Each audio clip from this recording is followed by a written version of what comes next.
So let's use antiderivatives to solve a word problem.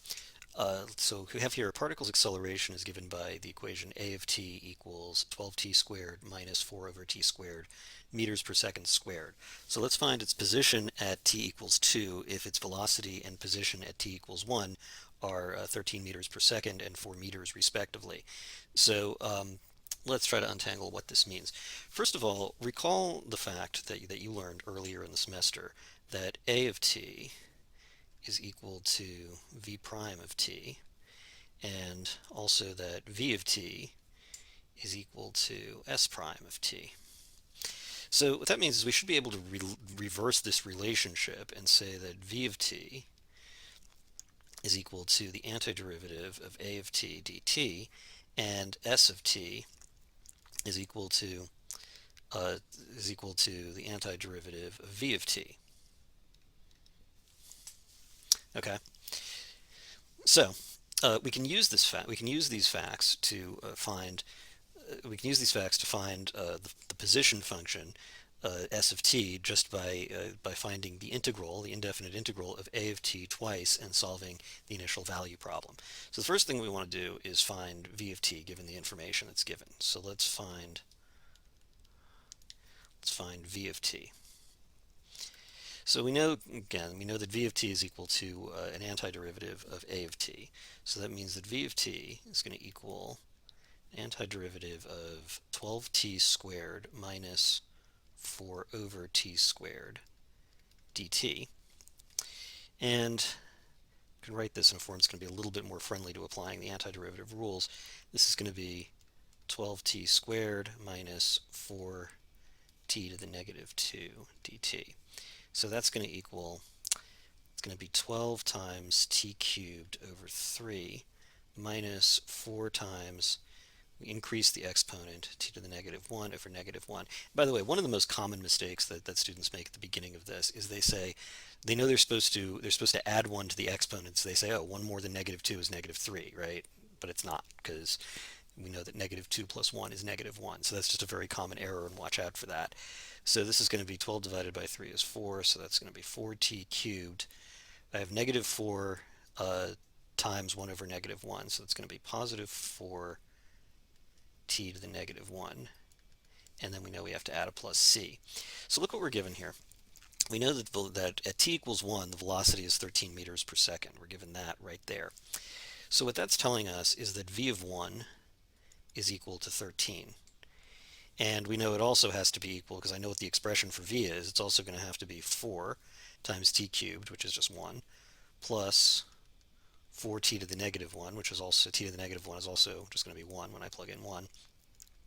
So that's going to be 4 plus 4 plus c. So focusing on this part of the equation, I have 13 equals 8 plus c. That gives me c equals 5. So I know that the velocity function, going back up here, I've seen the velocity function is 4t cubed plus 4t to the negative 1 plus some constant c that I just solved for. The velocity function is 4t cubed plus 4t to the negative 1 plus 5. So there's the velocity function. Now what we want to do is find the position function, s of t. So we know that s of t is just an antiderivative of the velocity function. So that's going to be the antiderivative of 4t cubed plus 4t to the negative 1 plus 5 dt.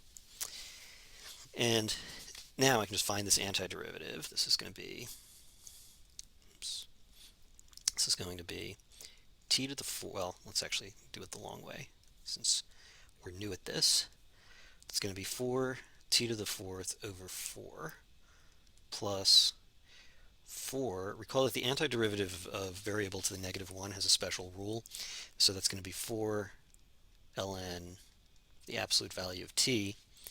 And then antiderivative of 5 is going to be 5t.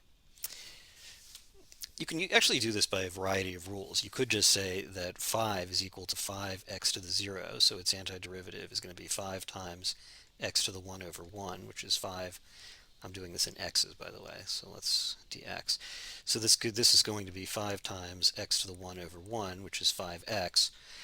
Or you could simply observe that you know that any that any linear function has a derivative of its slope, which means that the antiderivative of a constant is just going to be any line with a slope of that constant.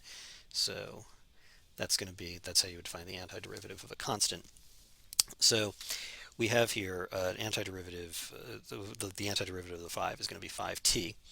So simplify this a bit. This is going to be t to the fourth plus 4 ln t plus 5t, and I need a constant because I don't know what the constant is. It could be anything, so I'm going to put in d like I did in a previous problem because I've already used c. So let's see what we're given here. We're given that at t equals 1, the position is 4. So in other words, s of 1 is equal to 4. That's how these two statements together translate.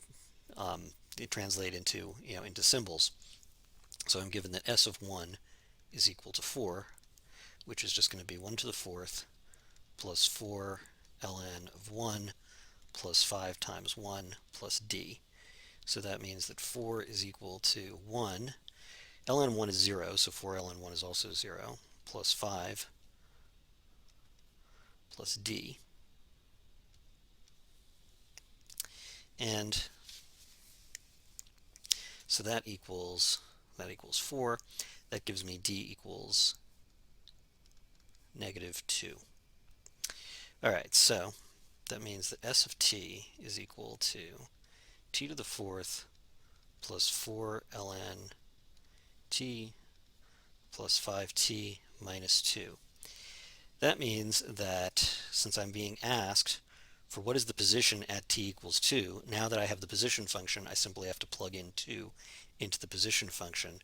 That gives me s of 2 is equal to 2 to the fourth is 16 plus 4 ln 2. Doesn't simplify any more than that. I suppose I could call it ln to the 16th, but there's no way to resolve this into an integer. And then I have 5 times 2 is 10 minus 2. So that gives me 26 minus 2 is 24. So that gives me 24. I have the right? Yeah, 24 plus 4 ln 2 meters. And that's the answer to the question of what is the position of the particle at t equals 2, given all this information about its velocity and position somewhere else, and the acceleration function.